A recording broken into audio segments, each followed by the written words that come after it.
안녕하세요. 김재중입니다.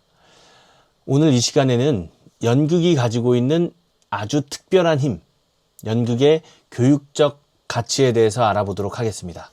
오늘 이 시간을 통해서 연극이 얼마나 강력한 교육 도구가 될 수 있는지 그 놀라운 가능성을 함께 발견해 보도록 하겠습니다. 자, 연극하면 여러분은 어떤 이미지가 가장 먼저 떠오르세요? 화려한 무대나 열정적으로 연기하는 배우들? 아니면 감동적인 스토리? 보통 이런 걸 떠올리시죠? 네. 물론 다 맞습니다. 하지만 오늘 우리는 그 화려함 너머에 숨겨진 훨씬 더 깊은 가치를 한번 들여다보고자 합니다. 자, 바로 이 문장이 오늘 이야기의 핵심입니다. 잘 들어보세요. 연극은 살아가는 방식을 안전하게 연습할 수 있게 한다. 이게 무슨 말이냐면요. 연극은 단순히 다른 사람의 이야기를 구경하는 게 아니라는 거예요. 우리 자신의 삶을, 이 복잡한 세상을 아주 안전한 공간 안에서 미리 연습해 볼 수 있는 특별한 기회를 준다는 거죠.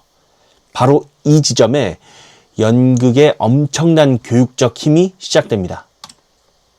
자, 그럼 첫 번째 이야기부터 한번 시작해 볼까요? 연극이 가진 가장 큰 힘은요, 바로 내 안에 나를 발견하게 해준다는 겁니다.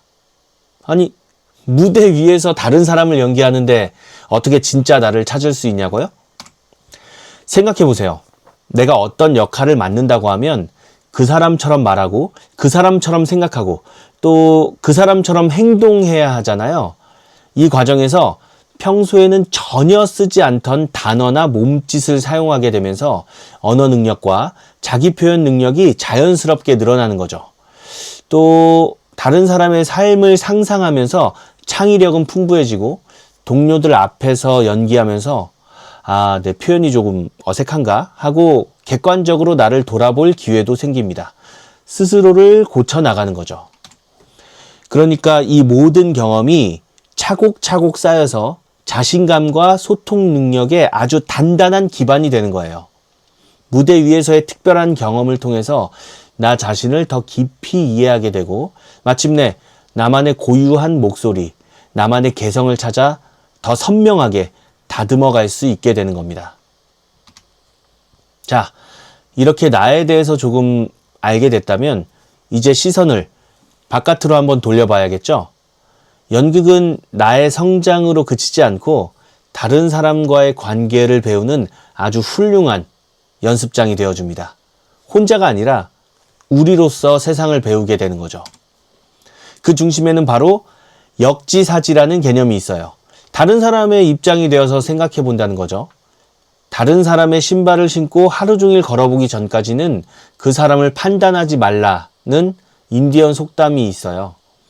배우가 역할에 몰입한다는 건 인디언 속담 그대로 다른 인물의 신발을 신고 잠시 걸어보는 거나 마찬가지거든요.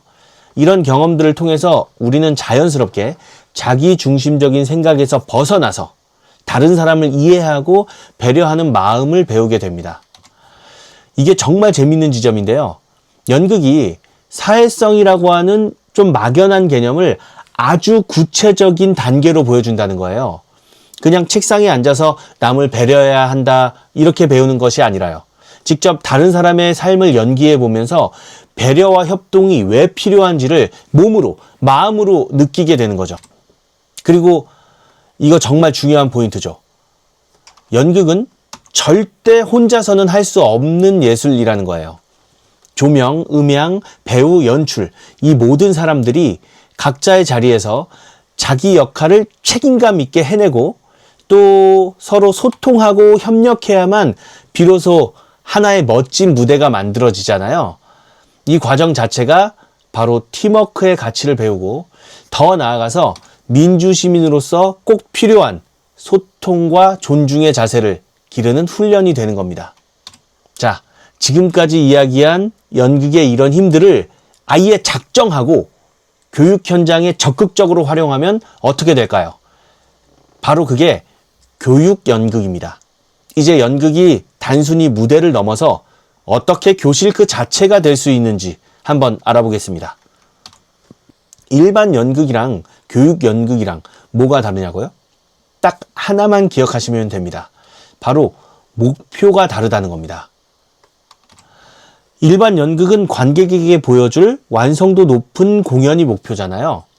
그런데 교육 연극은 참여자들이 무언가를 배우고 성장하는 그 과정 자체에 훨씬 더 큰 의미를 둡니다. 잘 만든 작품을 보여주는 것보다 그 작품을 만들어가는 여정이 훨씬 중요한 거죠. 그래서 교육 연극도 다양한 종류가 있어요. 보시는 것처럼 창의적인 연극, 교육 속의 드라마라고 하는 DIE, 교육을 위한 연극 TIE, 그리고 토론 연극 같은 모델들도 있습니다. 이름은 좀 어렵죠? 저도 헷갈리고 그러더라고요. 각자의 방식은 조금 다르지만 연극을 통해서 교육적인 목표를 이룬다는 점은 모두 같습니다. 몇 가지만 간단하게 짚어볼게요. 먼저 창의연극. 창의연극은 말 그대로 연극 활동을 통해서 참가자들의 감수성을 길러주는 방식이에요. 즉흥극이나 연극놀이 대부분이 창의적 연극에 해당된다고 볼 수 있어요. DIE 같은 경우는 어떤 주제에 대해서 연극을 만들어보는 과정에 집중을 하는 겁니다. 교과 학습 수단으로서의 연극이 대체적으로 DIE에 해당한다고 생각하시면 돼요. 문학 작품을 어떤 낭독극 형태로 만들어 본다든가, 과학적인 어떤 현상을 실험 과정이나 이런 것들을 연극으로 만들어 본다든가, 어떤 주제를 가지고 하는 모든 연극 활동이 DIE라고 볼 수 있을 겁니다. TIE는 조금 다른데요. 전문 배우들이 학생들과 함께 공연을 하면서 주제를 탐구합니다. 미리 준비된 연극, 프로 배우들이 준비한 연극을 보여주고 결말을 학생들과 함께 토론해 가면서 완성해 가는 형태예요. 토론 연극은 관객들이 보다가 저건 아닌데 싶으면 직접 무대로 뛰어들어가서 나라면 이렇게 해결하겠다 하고 직접 연기를 해보는 거예요. 또 그 과정들을 토론하기도 하고 더 좋은 방법이 있으면 또 다른 관객이 나서서 해보기도 하고 하면서 문제를 해결해 가는 거죠. 정말 적극적이죠. 정말 다양한 형태의 교육 연극이 있다는 것도 알 수 있었습니다. 자, 이제 슬슬 마무리를 해볼까 합니다. 지금까지 우리가 살펴본 이 모든 것들을 모아서 연극이 결국 인생이라고 하는 진짜 무대에서 우리에게 어떤 의미를 주는지 정리를 해보겠습니다. 결국 오늘 이야기의 핵심은 이 문장이에요. 연극이라는 무대 위에서의 경험은 한 사람의 내면을 단단하게 만들어주고 동시에 다른 사람과 어떻게 협력하고 소통해야 하는지 알려줍니다. 즉, 더 나은 나를 만들고 그렇게 성장한 나들이 모여서 더 나은 우리를 만들어가는 그 모든 걸 가능하게 하는 아주 멋진 연습 무대라는 거죠. 오늘 이야기는 여기까지입니다. 처음에 얘기했던 연극은 살아가는 방식을 아주 안전하게 연습할 수 있게 한다. 이제 이 말에 동의를 좀 하시나요? 다음 시간에는 더 재미있는 연극 이야기로 만나도록 하겠습니다. 오늘은 여기까지입니다. 감사합니다.